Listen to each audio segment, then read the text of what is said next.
Now you wanna, okay. Esperanza Mattel called me, and she was telling me that, what's the brother's name? Pacheco, when he came out of jail, right? I was working at a Reality House, which is on 125th Street before, right? And he was seeing if he wanted to go into drug treatment again. I think he, as a counselor. Mm-hmm. So I was hoping that he would come and work for me at Reality House. So he came and visited me on 125th Street, and he said, "You got to meet this guy." And then he gave me Paco's number, right? So Esperanza to Pacheco, and then I called Paco, and then me and Paco, ever since we've been calling together like this. So what happened today is that when I was teaching at Hunter College, teaching a course in addiction, Paco came, Esperanza came, Connie Pacheco, she teaches KSAC classes right here in Harlem, right? So she teaches classes, and I had another brother came, and so they came to my class. So Paco kind of gave an opening statement to everybody, and then each of the persons said a little bit about themselves. Then I had the class sit in 4 circles, either 4 or 5 circles. So the groups would stay together, and then they would go and rotate. Oh man. So because Paco was coming into town today, we said let's get together for a reunion, right? But SB, she has she's under the weather, yeah. So, and then and then Connie wasn't sure if she could make it or not. So this was really, it started off being a reunion of us coming together, right? And then I was thinking about, okay, we're going to do something for Mutulu. I said, let me look on the internet and see when his birthday is, right? I looked and it was like, it's August the 8th. I'm like, what? Come on. I said, August the 8th. Listen, I know the ancestors were with you. Yeah, because, I mean, come on, how you look at it, and it's the same thing. So then I talked to the co-chair, Lisa. She's the co-chair of the Health Commission. I said, Lisa, how about let's put a project together? Let's put together the Dr. Mutulu Shakur Community Health Project, so we can start to train people in 5 years, right? But many people don't want to do the needles, so okay. So to put the seeds. So now we did the declaration today, and now we're going to organize and try to. In that trial, we're going to have 100 people trained, right, every 3 months with the seeds, because the idea is this.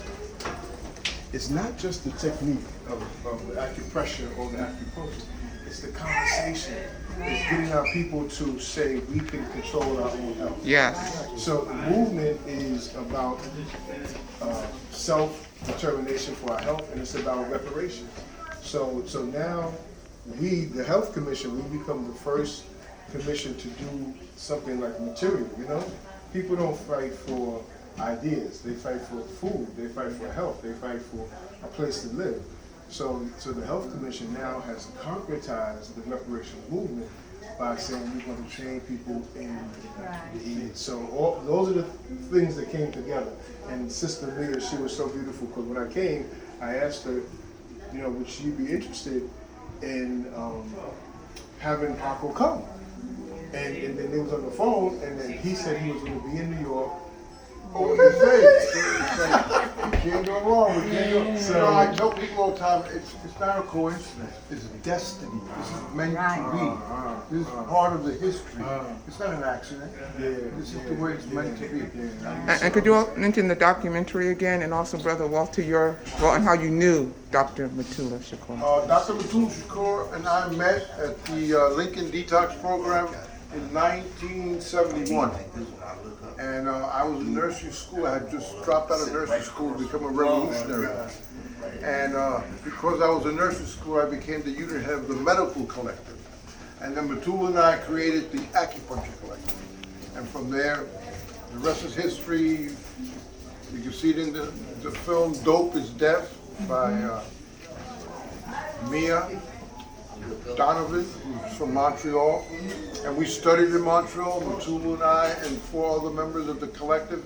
were granted scholarships in 1974, and we commuted up to Montreal, Canada, and we graduated in 1977 as the first non-Asian acupuncturist in North America.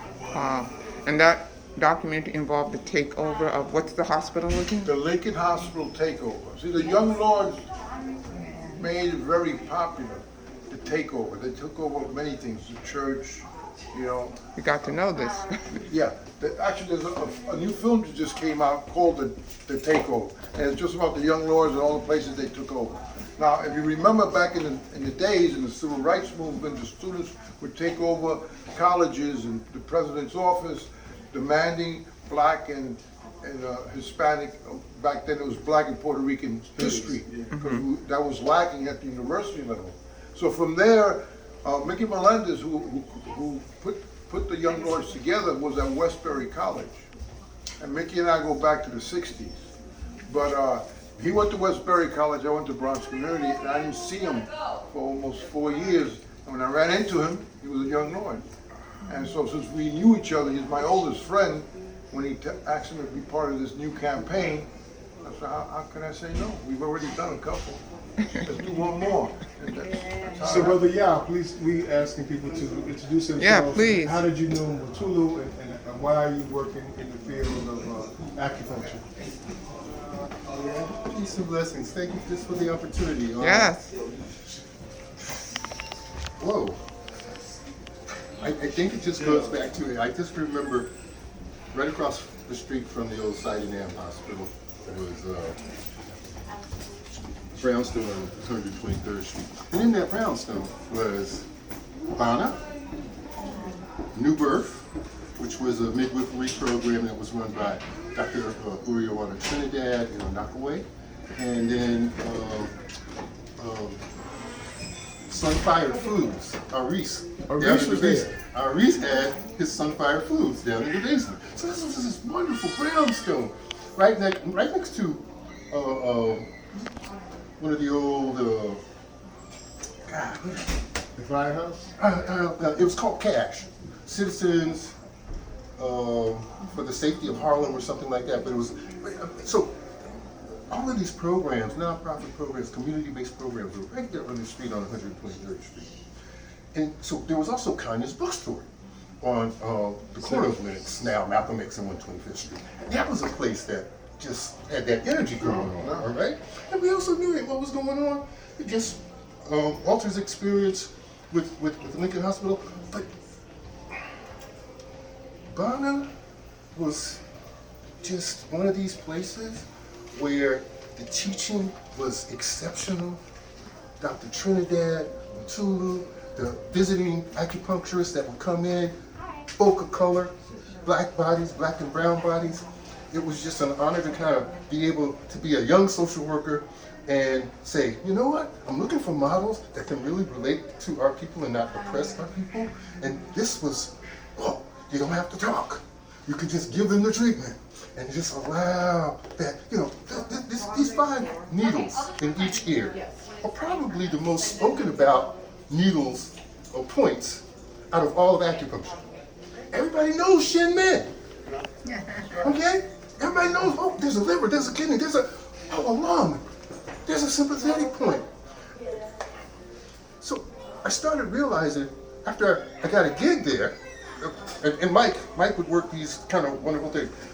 I'm a social worker, but he got some kind of line opened up where I was a systems analyst. I don't know nothing about that kind of stuff. That's how he was able to use that trickery, which was a good thing because he's a white body, so he can do that. He's an MD, and he used all of that on behalf of community. And that's the other thing that I really love about this. Hi, peace, sister. This is really about community. I know I'm kind of like just going on, but I'm getting flooded with just all kinds of memories. This history is so important because we don't know it. Oh, thank you so much. It's sister. so important. Thank you so much. You know, it was interesting. I think I was sharing in our meeting yesterday or over the weekend that I first came to this because I was coming from a conference. I think it was an APSP conference. It might have been in Louisville, Kentucky. So we're driving back through Georgia, okay, to Tallahassee, Florida, stopped off at a Chinese restaurant, got something to eat, and as we were coming out on the road again, one of the sisters got kind of indigestion, got ill, and it was very hot. Pulled off to the side. Zaid went over there. He asked her to stick out her tongue. He took pulse at that time. Oh, he's feeling on her hand. Okay, good gracious. Next thing you know, it goes in, pull out pouch. Let her just rest under a tree. We all kind of just chilled out with her. And she came back in the bed like, yeah, I'm good. Mr. Zaid, what? Where? Come on now. So we started talking about Talbert, Dr. Talbert Small, and the delegation that he led back in the early 70s to China with us. And coming out of medical school at the time, when there were student revolts going all over the place, everybody was saying, no, we're not going for this anymore. So he decided to become a people's doctor. So he was George Jackson's doctor when George was incarcerated in California. Long live George Jackson. Yeah. Absolutely long live his legacy. And this is what we're continuing to do right now. And I believe he was, when Mutulu was in Vacaville, he might have been his physician. Just consulting at some point. So all of this is going on, and I'm like, wow. So I'm in school, Florida A&M. At that time in St. Petersburg, there was this brother named Joe Waller. Joe Waller, who would later on become Omar Wally Yashiti. So Joe Waller was I'm with the Black is Black Coalition, but go on. I'm with that movement, but go on. so Joe Waller's organizing the garbage sanitation workers in St. Petersburg. I mean, all of the things that were happening in the South during the SNCC era, it was still continuing. So Joe Waller at the time, Chairman Waller at the time, was building, APSP, and you hear us out.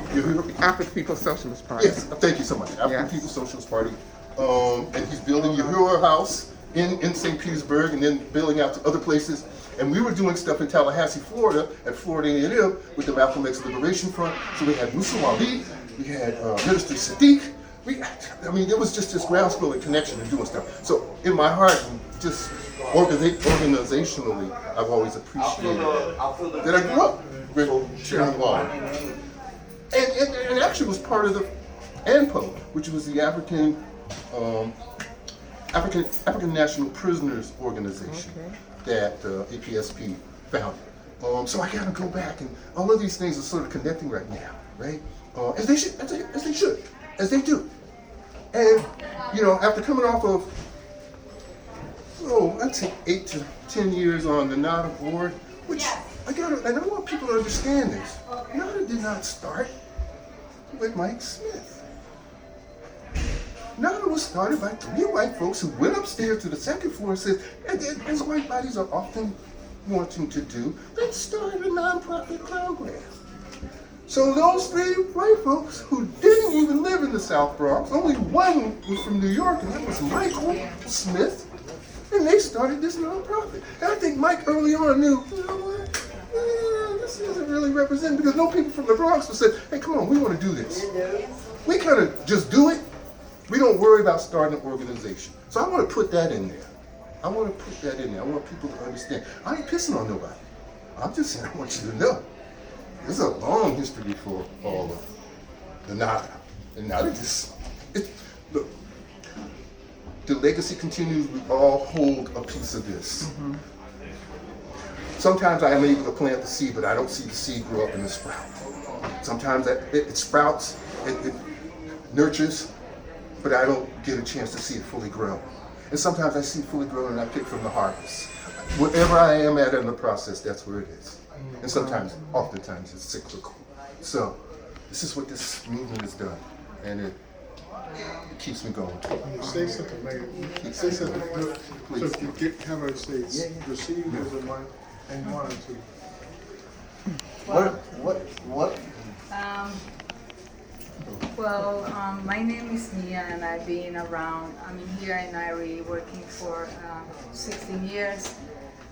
As far as revolutioning and the beginning of this movement, I believe that my mom was one of the seeds because she was giving users the syringes and the holistic by the ocean.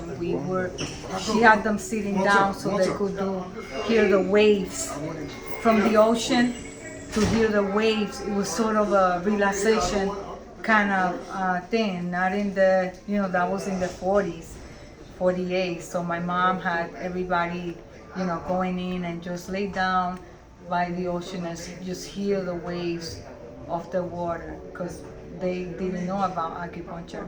But anyway, during my years of working, we've been providing services to everyone who comes into this house, people who nobody wants to deal with, nobody wants to help.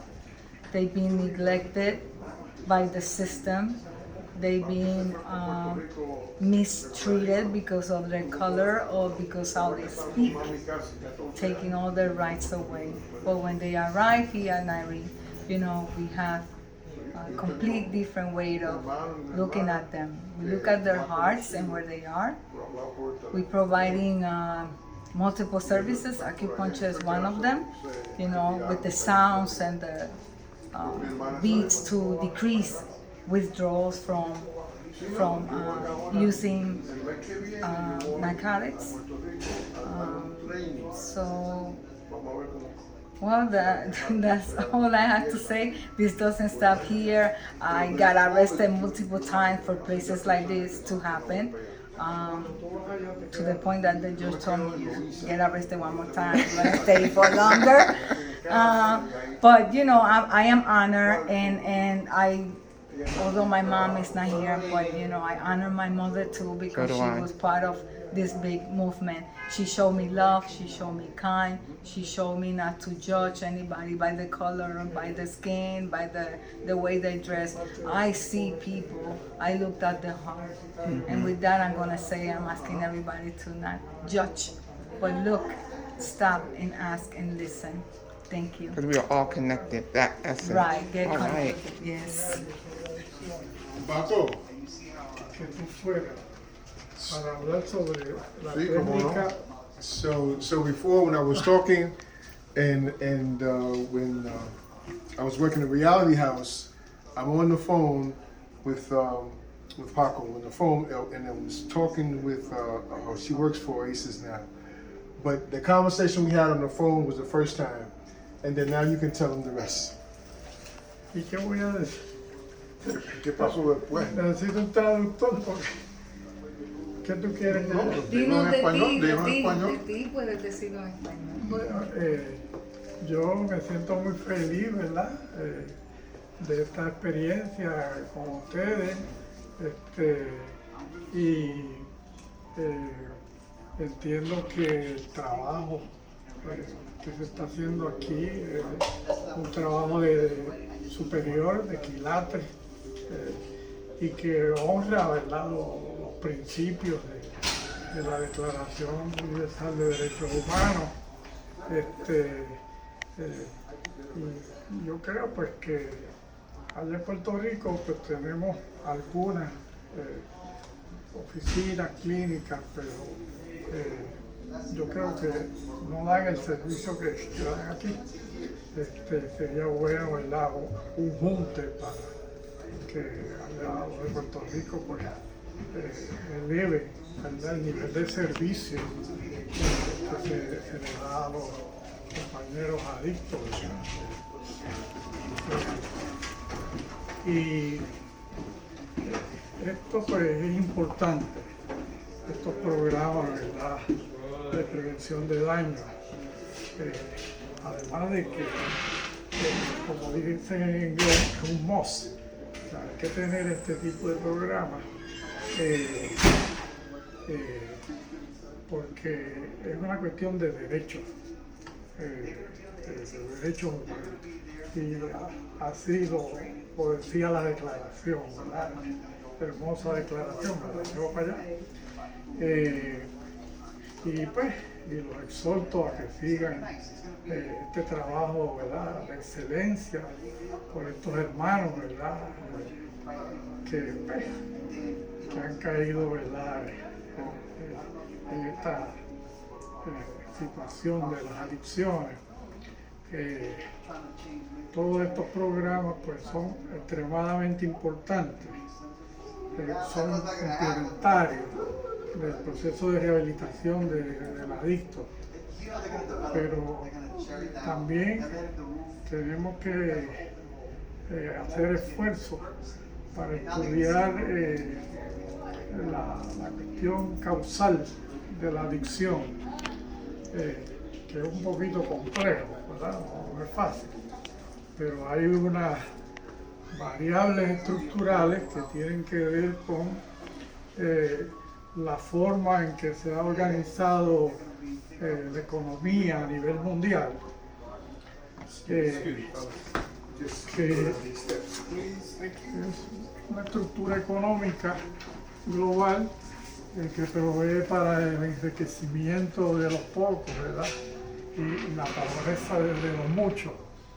Y entonces hay una relación entre adicción y estructura económica, o sea, porque en el caso de Puerto Rico se han hecho estudios, la mayoría de los adictos pertenecen a sectores pobres, sectores medios, ¿verdad?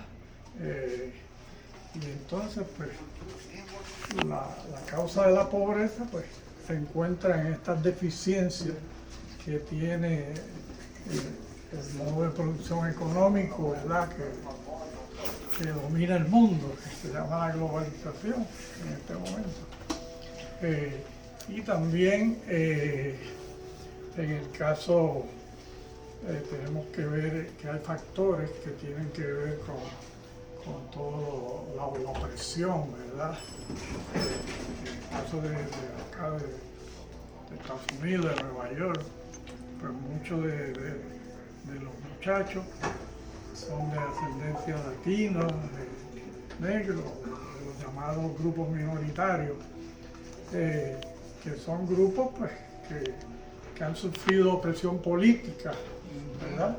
Entonces, esa variable también hay que estudiarla porque eventualmente cuando tú ves la adicción desde una perspectiva estructural, vas a llegar a la conclusión de que es un problema político también. De hecho, para terminar, mi tesis doctoral se titula colonialismo, es sobre colonialismo, el tema de colonialism, the culturation and drug addiction. Y hay copia aquí en Hunter College, en la biblioteca. Y esa es una tesis que pretendía, ¿verdad? Yo pretendía saber si existía relación entre adicción y situación colonial en Puerto Rico. Y entonces, bueno, preparé una escala para medir comportamiento colonizado, utilizando la literatura de Franz Fanon y de Albert Memmi. Y entonces apliqué esa escala a los adictos y a pares no adictos. Y los hallazgos nos dijeron que existía relación porque los adictos sacaron coeficientes de colonialismo más altos, más elevados que los no adictos. Y eso pues evidencia, ¿verdad?, esto del que estoy hablando de los factores estructurales, porque para bajar las tasas de adicción tenemos que fundar este tipo de programas de ayuda al adicto, pero también tenemos que bregar con lo que sería el aspecto político del problema. Anyway, thank you, sir. I'm going to have to be getting ready to go, but so nice meeting you. So very Muchas nice. gracias. Gracias, de nada, de nada. Until next time. Gracias.